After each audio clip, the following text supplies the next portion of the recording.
Mateus capítulo 1, verso 1.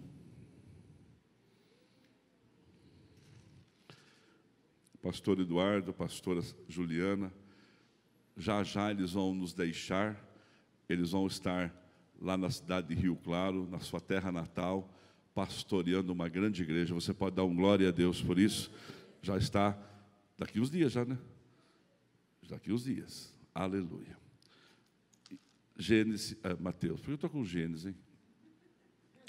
Livro da genealogia de Jesus Cristo, filho de Davi, filho de Abraão. Abraão gerou Isaque, Isaque gerou a Jacó, Jacó a Judá e a seus irmãos.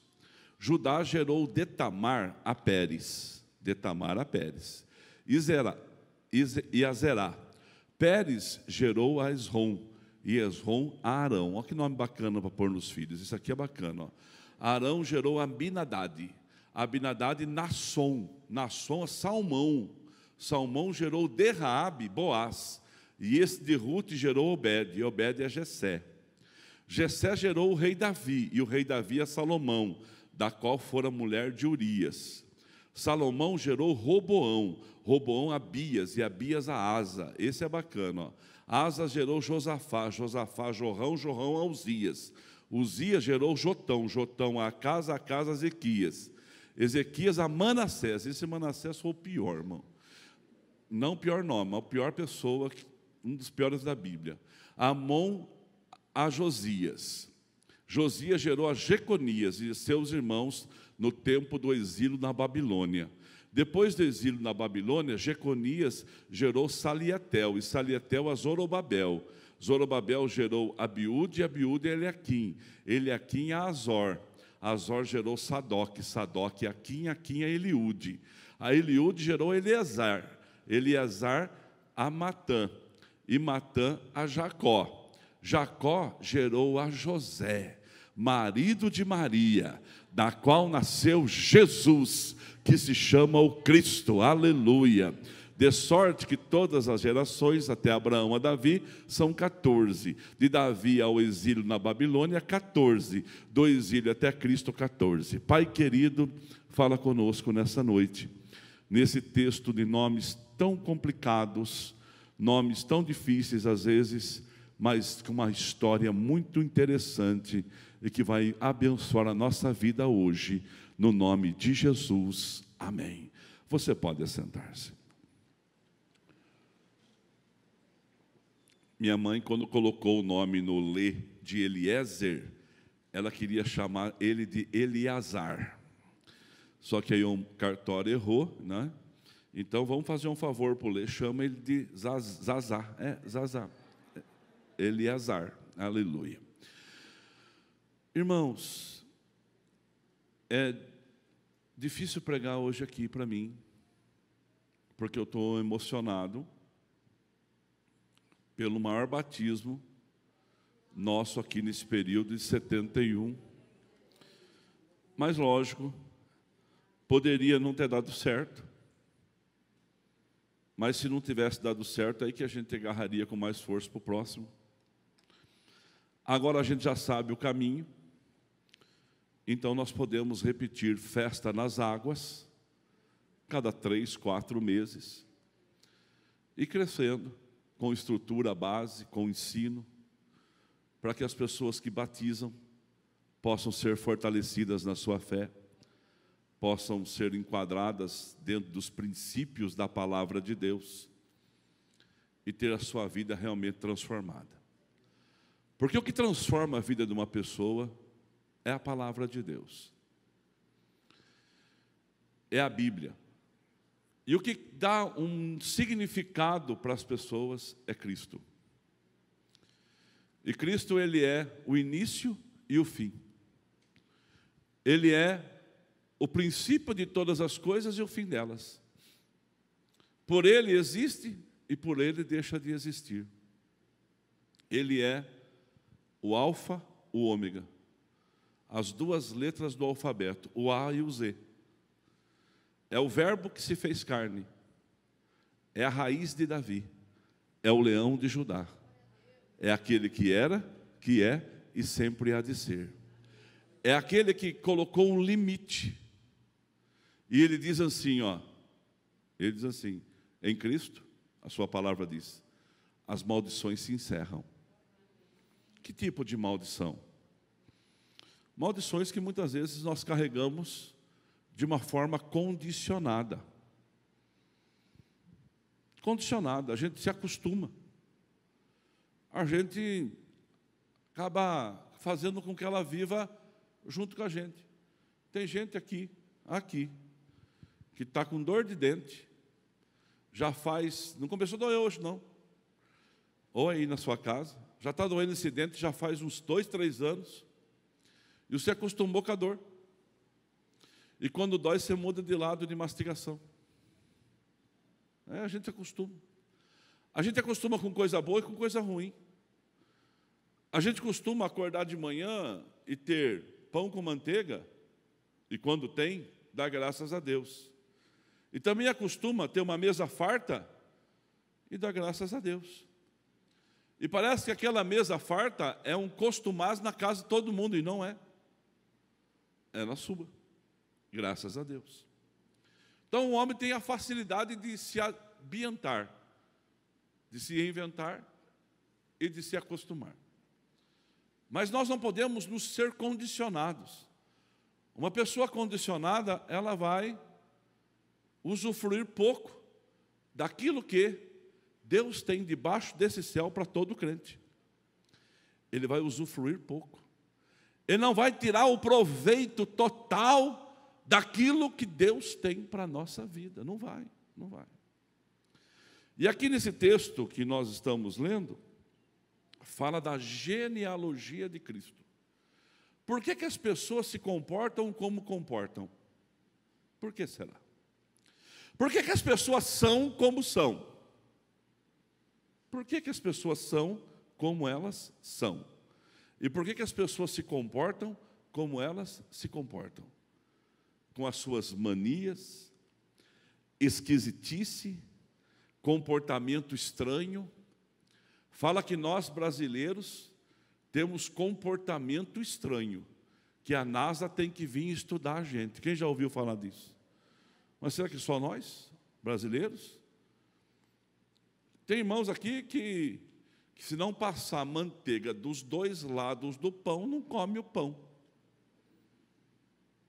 Tem irmãos aqui que tem a mania de colocar o arroz embaixo e o feijão por cima. Cadê eles? E outros colocam o feijão embaixo e o arroz em cima. O que muda? Você não vai misturar? Você não vai misturar, entendeu? Por isso que nos restaurantes o feijão vem por baixo na marmitex e o arroz por cima. Por quê? Para umedecer o arroz que está em cima. Pronto. Mas são manias. Eu estava lá em casa, olha como eu começo de pequeno. Ontem eu tive um dia bem corrido, mas deu tempo de eu sair do rádio e passar a tomar um café em casa. E aí o Benício estava lá, filho da Marcela e do Felipe. Não tem 3 anos ainda.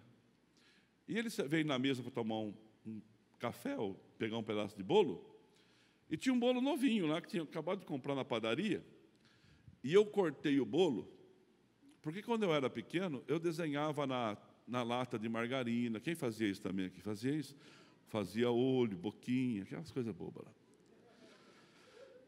E aí eu cortei o bolo assim, ó, e dei para ele comer. Ele pegou o pedaço de bolo, Alan, em vez de ele comer, ele colocou de novo no buraquinho do bolo. E ainda fez assim com a mão, ó. Eu falei, mais um com mania. Deu um tapinha aqui para ajustar. A gente, às vezes, é cheio de manias. E a gente de esquisitice, então. Mas aí tudo bem, ajustar um pedaço de bolo, ter mania de contar num restaurante, enquanto espera o prato, os buracos que tem no saleiro. E eu sei que tem gente assim aqui, ó. Deixa eu até virar de costa. Quem faz isso aqui, levanta a mão. Ah, eu estou falando? Porque eu faço. Contra azulejo. Bom, enquanto espera, tem que fazer o cérebro funcionar. E aí, então, são coisas normais, mas tem gente que tem umas manias terríveis, irmãos. Manias, assim, pecaminosas. Pedofilia. O que leva um sujeito a ser pedófilo? O que leva um avô a ser pedófilo? O que leva uma pessoa a ficar tão revoltada com a vida e assassinar o próprio pai ou a própria mãe?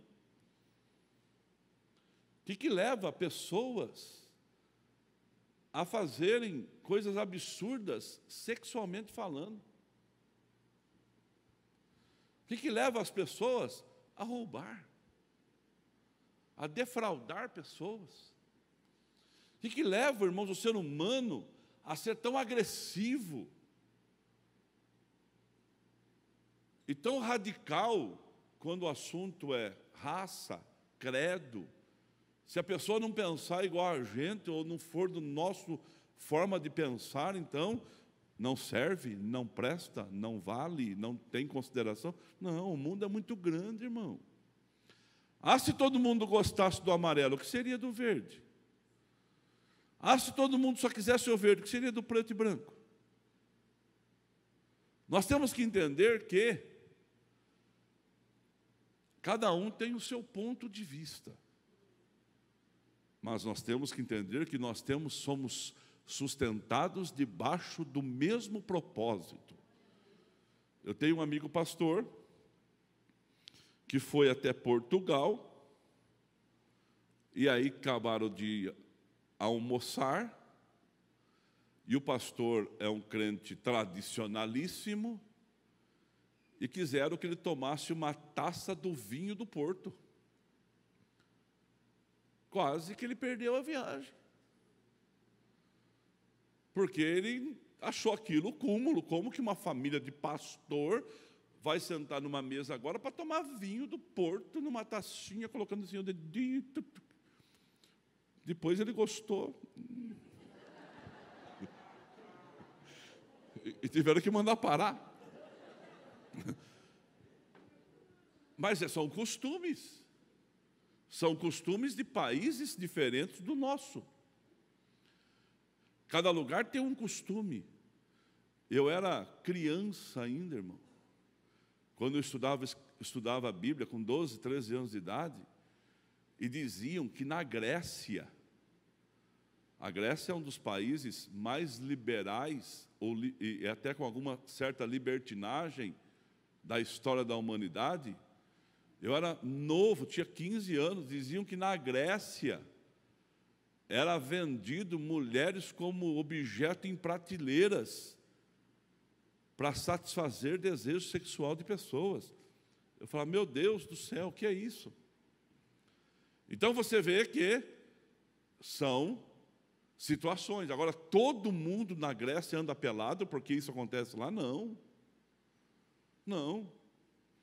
Então, por que as pessoas se comportam como são, ou são como se comportam, ou as pessoas são como são? E aí tentam explicar isso com 3 teorias mais respeitadas. Está aqui o Xangai. Tem mais algum psicólogo aqui na igreja agora? Amém? Deus abençoe. 3 teorias que fundamentam o comportamento humano. Primeira teoria é a da genética. Eu sou assim porque eu nasci assim.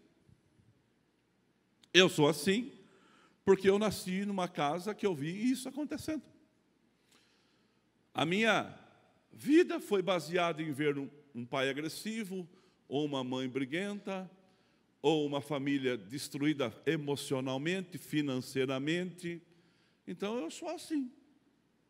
Eu sou assim porque é uma coisa condicionável. Eu sou condicionado, eu vou assim mesmo. Isso vem passando de geração em geração na minha casa. Minha casa é assim. Parece que as coisas vão bem até um período, de repente as coisas caem tudo para o chão. Parece que os casamentos vão bem, de repente, uma ruína só. Parece que tem uma maldição na minha casa, que doenças, elas são hereditárias lá dentro da minha casa. E assim eu sou. Então eu tenho que aceitar isso, porque é isso que a vida ela está me entregando. Bom. 2. A teoria da psicologia.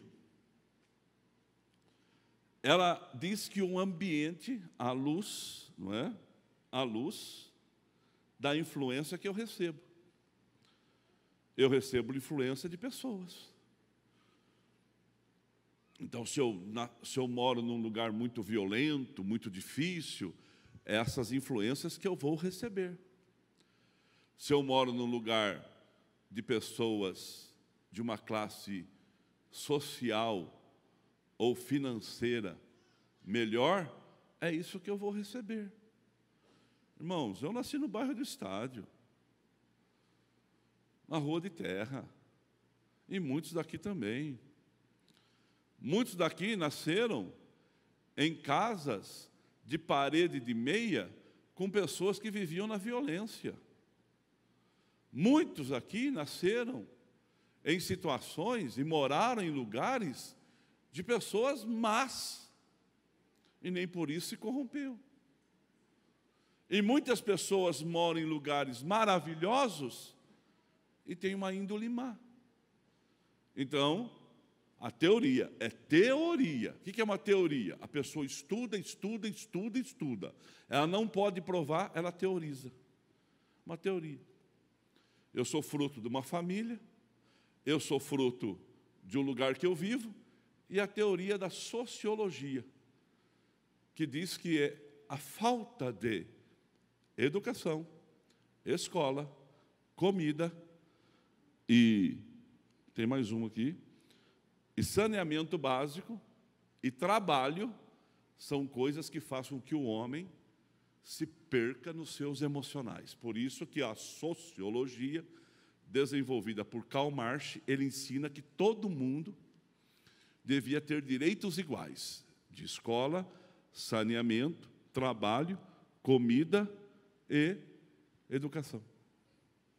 Então, vamos nivelar todo mundo, porque é isto que faz com que um indivíduo pratique essas coisas desarranjadas na sociedade.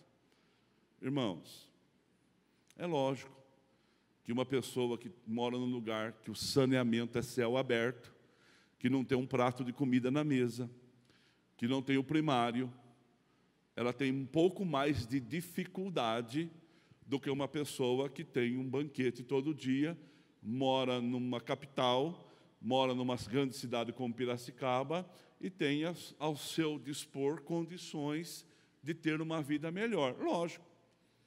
Só que a gente vê muita gente vindo de comunidades e sendo grandes, e muita gente vindo de lugares bons e sendo ninguém, e vice-versa. E vice-versa. Porque não é o fruto familiar apenas que determina quem eu vou ser, porque senão é muito fácil, eu escondo, eu sou assim porque aconteceu comigo no passado. Eu faço isso porque eu tenho que aceitar, é a minha sina, é o meu karma, é o meu destino. Calma aí, vamos para a cruz, vamos para o Evangelho, vamos para a Bíblia. Hoje de manhã, o Alexandre Zídio, ele contou um testemunho aqui, que quando ele tinha 14 anos, a família dele recebia demônios, guias, espíritos. Ela recebia dentro da sua casa e trabalhavam, conversavam com espíritos do lado B, do lado A, e ele ficava com medo. E a família deles era miseravelmente miserável. E aí o que aconteceu? Ele percebeu que o único nome que aquelas pessoas que frequentavam aquela casa dele, da família dele, respeitava, era o nome de Jesus. Ele falou assim, eu vou buscar Jesus. Eu vou buscar Jesus, ouvir aonde se prega Jesus e vou buscar Jesus. E aí ele tomou a decisão com 14 anos de ir buscar Jesus para a vida dele, porque ele não queria aquilo para a vida dele. E aí quando ele tomou a decisão, uma pessoa incorporada olhou para ele e disse assim: você não vai ser ninguém na sua vida. A sua vida não vai dar certo. Você vai estar debaixo de maldição. E ele entregou a vida dele para Jesus. E a maldição foi quebrada, o laço do passarinheiro quebrou e ele está livre. Você pode dar um glória a Deus? Levanta a sua mão para o céu e fala assim: o laço do passarinheiro quebrou e eu estou livre. Irmãos, é lógico, todos têm suas verdades, as 3 teorias têm suas verdades. Todo mundo sabe, tal pai, tal filho. O meio que eu vivo causa influência na minha vida. Se faltar coisas, dependendo da pessoa, ela acaba reagindo de um jeito. Dependendo da necessidade, tem pessoas que ficam preocupadas demais, ansiosas demais e fazem até besteira. Mas é possível. E a gente vê todos os dias também gente quebrando o padrão nessas 3 teorias. Gente do lado do bom, do lado do ruim, quebrando esses padrões de comportamento.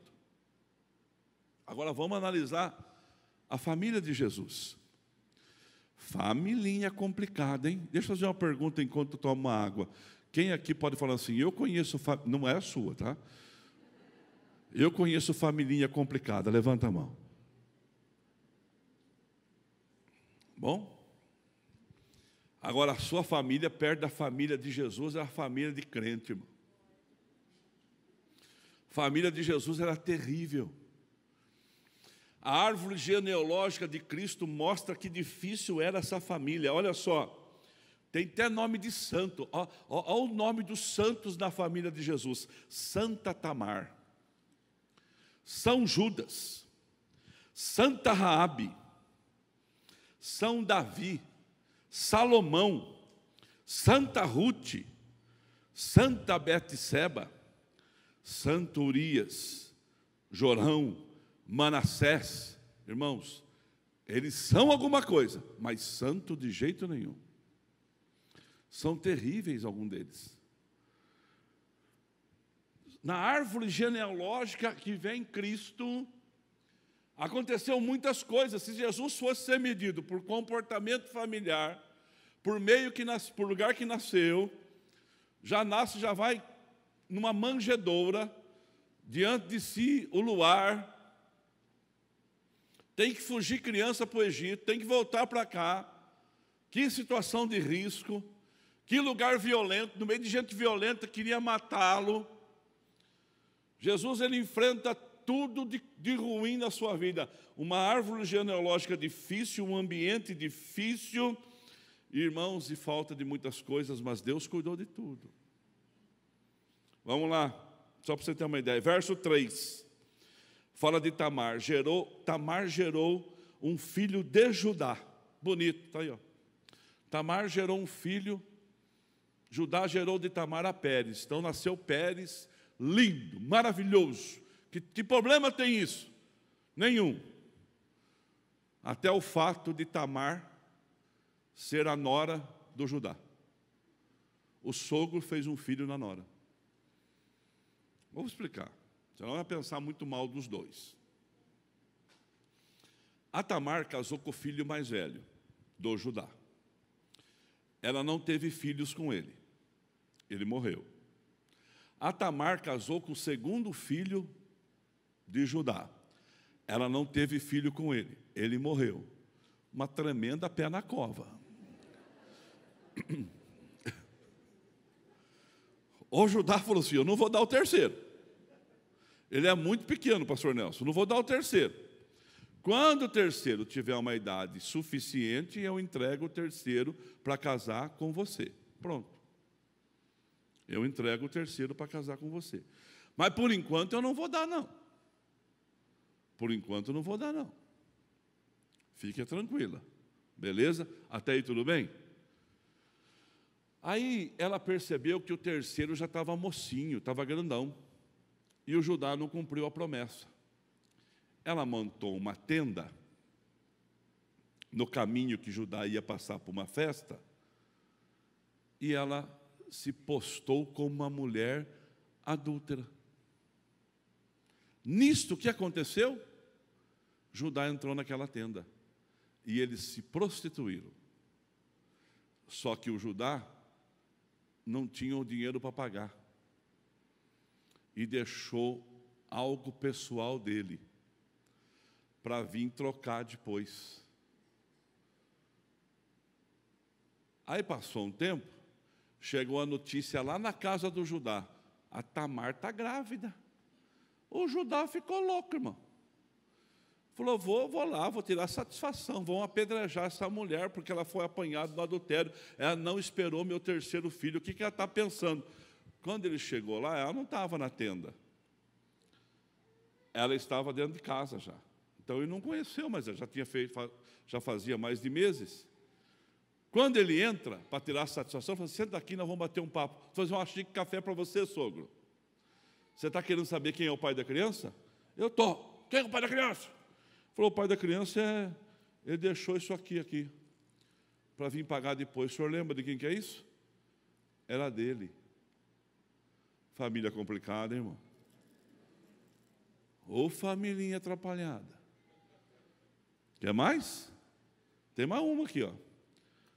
A Raabe, no verso 5. Raabe, que nome bonito, Raabe. Casou com, está lá, ó. Salmão gerou de Raabe a Boaz. Coisa linda. Boaz. Irmãos, a Raabe, vou contar uma coisa para você. Era prostituta de Jericó. Mulher da vida. Quantas coisas ruins essa mulher tinha na sua imaginação. Quantas situações de humilhação essa moça já tinha passado. E agora os espias de Jericó, de Israel, vai até Jericó, protege a Raabe, explica para Raabe que Jericó ia ser destruída, e ela faz um pedido: salva-me, eu não quero ficar aqui, eu quero ser livre, eu não posso ficar aqui, eu quero ser livre. E aí, quando Jericó é atacada, ela coloca um manto vermelho na janela, e Israel poupa aquela casa, agora ela salva. Coisa linda. E ela tem uma chance de começar a sua vida numa terra que não é dela, e ela casa com um homem chamado Salmão, que é um homem próspero, e nasce um filho chamado Boaz, que é o remidor da família de Noemi. Porque Noemi também não aparece aqui, mas por causa da fome, ela vai morar com o seu marido e seus filhos lá em Moabe. Chega em Moabe, ela tem uma tragédia familiar. Morre o marido e os 2 filhos, e ela fica, ela e as noras. Uma nora pegou e falou assim: ó, eu vou cuidar da minha vida. A outra nora, a Ruth, falou assim: não, eu vou com a senhora. Quem for o seu Deus será o meu Deus, aonde a senhora ficar eu vou ficar, porque eu gosto da senhora e gosto da sua fé. A Ruth era uma moabita, inimigo de Israel, e veio morar em Israel. E um dia, eles eram tão carentes, porque os fazendeiros mandavam as pessoas colher as espigas, e aí os pobres, que não tinham nada, eles vinham atrás pegando o que sobrava, e eles iam buscando a sobra e colocando nos balaios as suas sobras. E Boaz estava vendo a colheita das sobras, e de repente quem estava colhendo a sobra? A Ruth, a moabita. E ela passou, o Boaz falou assim: nossa, Quem que é esta aí? Tirou o óculos, olhou e falou assim: qual é o nome dela? Aí, sabe o que aconteceu, igreja? Se apaixonou por Ruth. Se apaixonou pela Ruth. E aí, apaixonado que ele estava pela Ruth, ele foi descobrir: essa aí é a parenta de Noemi, a nora de Noemi, que veio com ela para cá. E ela está aqui atrás do remidor, aquele que é da família da Noemi, que vai tomá-la em casamento. Sabe quem era o dono para tomar ela em casamento? O Boaz. Parece novela mexicana. Irmãos, são essas pessoas que estão na família, na genealogia de Cristo. Quer piorar? Davi. Eu sou apaixonado por Davi, mas Davi, irmãos, ele tem uns altos e baixos terríveis. Jesus é a raiz de Davi. Ele tem a raiz terrena, que é a linhagem, sentou no trono de Davi, e tem a linhagem celestial, aquilo que ele é, eterno. Davi, irmãos, conhece Betseba? Já ouviu falar dela? Foi tomar banho, irmão, no quintal da casa dela, debaixo da janela do rei. E o Davi foi passear nas varandas do palácio.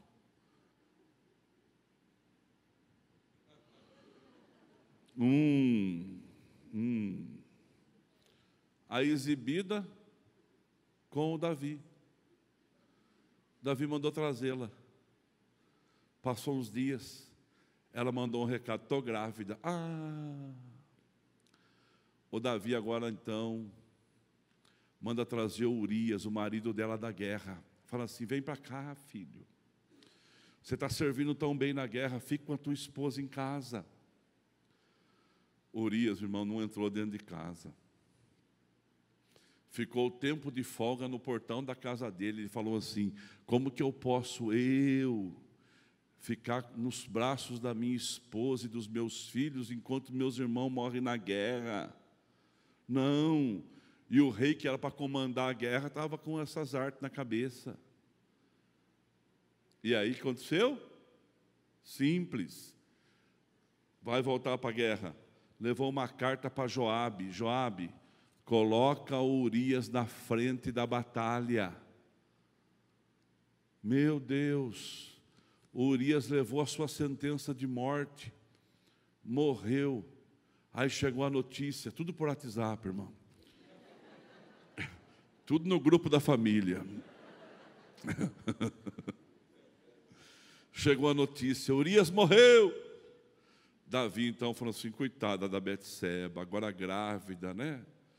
Foi lá e mandou buscar a Betseba: vem morar no palácio, vem ser minha esposa. E todo mundo achou: esse é rei mesmo, não? Agora tomou até a mulher do outro para cuidar do filho dela. Que coisa linda, que homem bom. Só que Deus viu. Deus viu, e Deus queria trabalhar com Davi. Irmãos, a gente leva para a nossa vida coisas do passado que a gente tem que trabalhar, mas elas não podem nos condicionar. Não pode te prender para o resto da vida, não. E eu já vou para terminar. Natan chega e fala assim: ô Davi, tudo bem, meu rei? Tudo bem. Eu vou contar uma história para você, rei, e você tira a conclusão. Um homem tinha muitas ovelhas, e o vizinho tinha uma. Aquela ovelhinha do vizinho, ela chegava, ela colocava a cabecinha dela, as crianças do homem passavam a mão na ovelhinha. Aquela ovelhinha era tão carinhosa, dava leite para eles, dava lã para eles. E você acredita que o vizinho, com um monte de ovelha, tomou a ovelha do homem lá? O que tem que fazer com um homem desse? Ele falou assim: um homem desse tem que morrer. Natan parou, levantou os olhos e falou: esse homem é você, olha o que você fez. E contou para ele. Davi falou assim: dá um tempo. E foi lá e buscou a Deus. Irmãos, Davi escreveu o Salmo 51. Lava-me e ficarei limpo. Purifica como um isopo. Me deixa limpo, Senhor. Não afasta de mim a presença do Teu Espírito. Não tira a alegria da salvação. Senhor, eu preciso de renovo na minha vida. Irmãos, Deus restaurou Davi. Está aí, ó, raiz de Davi. Aí tem Salomão, tem Urias, tem Jorão. Irmãos, tem reis aí terríveis. Mas tem um tal de Manassés. Irmão, Manassés. Já viu o cão chupa-manga? É o Manassés. O bicho era terrível. O bicho era tão terrível que Manassés, ele oferecia sacrifício humano. Ele consultava as estrelas. Ele queria dirigir a nação de Israel por meio de magias. Deus rejeitou Manassés. Está aqui na genealogia de Jesus. E aí vai indo, e chega aonde? Em uma mulher chamada Maria, a agraciada do Senhor, uma mulher que tinha expectativa na vinda do Messias, uma mulher que acreditava na manifestação de Deus. O anjo Gabriel a visita e fala assim: você é uma mulher abençoada. E ela fala assim: por quê? Porque de ti sairá o Messias. Mas quem sou eu para gerar o Messias? Você foi a escolhida. O Espírito do Senhor vai descer sobre você. E o que vai nascer de você será da raiz de Davi. Mas também terá uma raiz celestial. Irmão, Jesus teve que nascer homem para quebrar toda a maldição da minha e da sua vida e de todo mundo. E na família dele colocar um basta em Cristo. Toda maldição hereditária, psicológica, socióloga, ou melhor, qualquer maldição que eu queira colocar um nome, ela foi quebrada. O que você precisa fazer? Vamos fazer um culto para quebrar a maldição? Não, você tem que acreditar nisso. Vai indo, chega a cruz. Mudou. A cruz é o rompedor. A cruz é o divisor das águas. Na cruz a maldição é quebrada. Na cruz a maldição é tirada. Na cruz eu sou nova criatura em Cristo Jesus. O que era velho ficou para trás. E eu posso trazer essas coisas para trabalhar. E eu quero dizer para você nesta noite de domingo, no presencial e no culto da sua casa: no passado você leva coisas para trabalhar, mas não deixe o passado condicionar você. Você foi liberto, e quem é liberto está livre. A maldição foi quebrada, o laço do passarinheiro quebrou, e nós estamos livres. Pastor, a minha família é um caos. Era. Pastor, parece que vai até um certo ponto bom. Tudo bem. Dificuldade todo mundo enfrenta. O homem da carrocinha e do cavalo lá, com mais de 100 anos de empresa, você acha que não quebrou? Você acha que não passou por dificuldade? Você acha que teve dia que não vendeu? Eu sou vendedor, como muitos aqui. O dia que eu menos vendo, ou o dia que eu não vendo nada, o dia seguinte é o dia que eu mais tenho vontade. Porque todo dia, um dia é diferente do outro. Eu não posso permitir que o dia difícil faça com que a minha mente pense que está tudo difícil.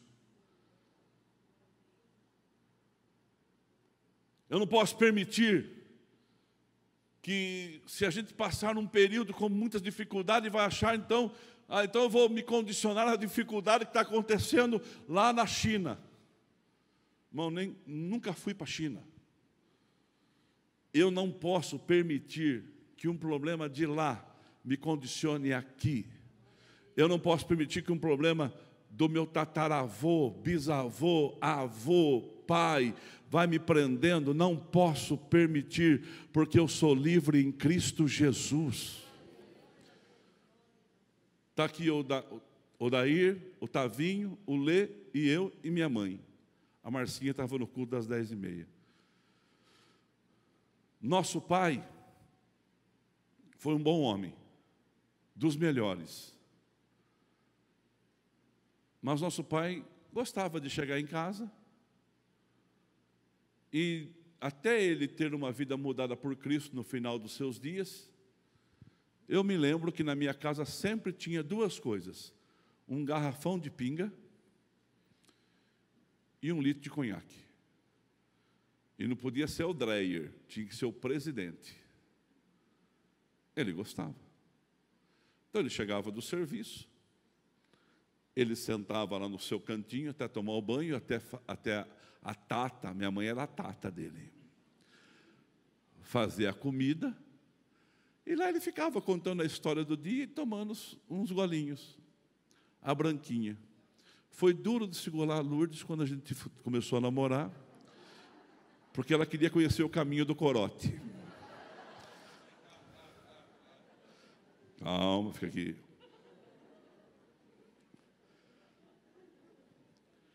E você acredita, irmãos? Meu pai se converteu, parou com isso, mudou de vida, é morador do céu hoje, mas nem eu, nem o Dair, nem o Tavinho, nem o Lê, nem a Márcia, nem minha mãe, nem um dos nossos sobrinhos, nenhum das nossas noras, das noras dela, da minha mãe, nenhum dos nossos netos, ou bisneto, que minha mãe já tem bisneta, a Chloe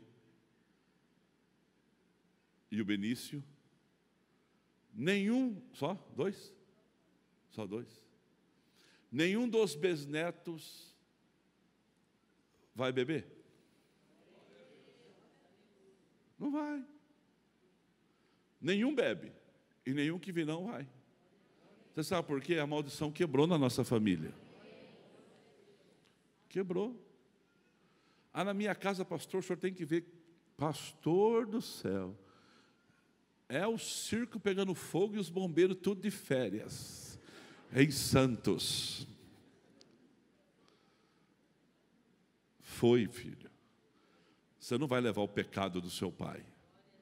Ezequiel 18, lê na sua casa, a responsabilidade é pessoal. O filho não leva o pecado do pai, o pai não leva o pecado do filho. Em Cristo Jesus a maldição está estancada. Você pode dar glória a Deus. O que tem que fazer? Crer, acreditar, confiar. Pastor, porque eu me conheço de gente, a gente já esteve tantas vezes na vida. Chega, filho. Maria foi a represa da árvore genealógica de Cristo. Em Maria, quando Jesus nasce, todo aquele passado difícil, tem gente boa ali também, tem Zorobabel, que foi o construtor do novo templo de Jerusalém, não falei isso? Tem Ezequias, um homem crente, fiel, tem. Não é todo mundo daquela árvore. Eu falei os piores para dizer para você que eu não vou me condicionar e também não vou aceitar que me condicione. Em Cristo Jesus, a maldição é quebrada e a nova vida é oferecida. Quem crê, levanta a sua mão para o céu e fala assim: eu recebo isso para minha casa, para minha família. E a igreja vai se colocar de pé na presença de Deus. E ao você estar em pé, a banda aqui no altar, nós vamos aplaudir o nome de Jesus.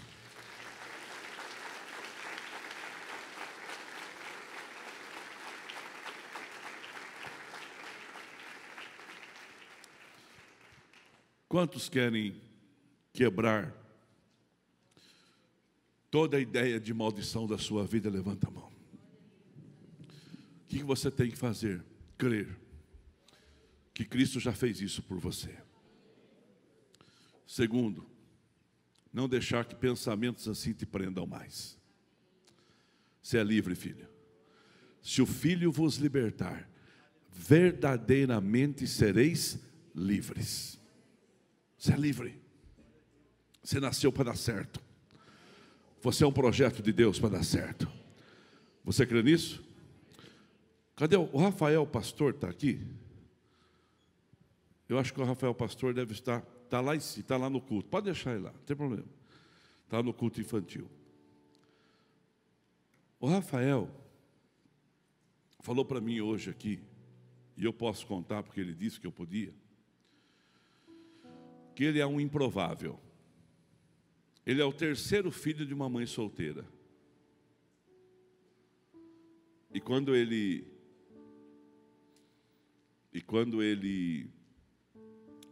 a mãe dele estava grávida, ofereceram Jéssica e Rafael para a mãe dele, do suposto pai, dinheiro para que ela tirasse o menino do ventre. Então ele tinha tudo para dar errado.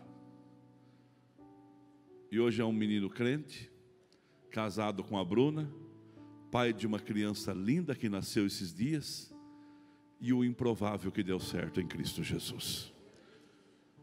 Deus muda histórias, gerações, épocas. Por causa de você, Deus já parou o sol, por causa de um ser humano. Deus, Ele é poderoso para abençoar você. Eu não vivi em lar violento, eu não vivi num lar difícil. A rua que eu morava era o bairro do Estádio. Eu só corria do Paulão Sujeira, que ele andava com o cavalo atrás das criançadas. Mas se é hoje, não está vindo.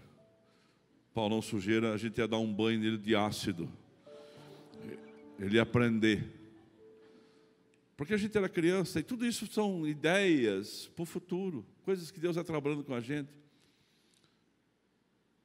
Nada pode prender você, nada pode amarrar você, porque Cristo já te libertou. Quem está em Cristo, nova criatura é. As coisas velhas se passaram e tudo se fez novo. Quem quer viver algo novo, levanta a sua mão para o céu. Pensando na comunidade e para facilitar a vida de cada um, nossa igreja possui 3 formas para devolvermos os dízimos e as ofertas. Você pode comparecer em um dos cultos em nossa igreja ou entregar para nossos pastores de plantão.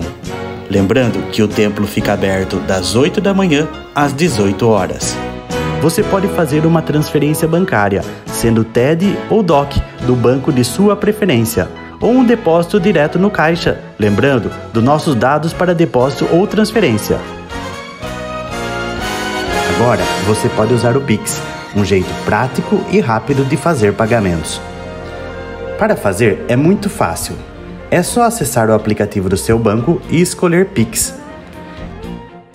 Clique em transferir e coloque a chave do destinatário.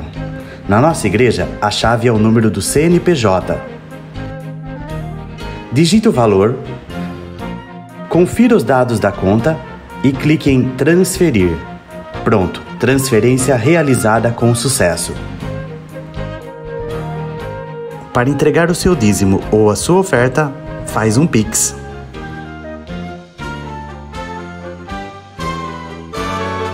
Esta é a nossa igreja. Não importa onde estivermos, estaremos sempre conectados. Lembre-se, juntos à distância.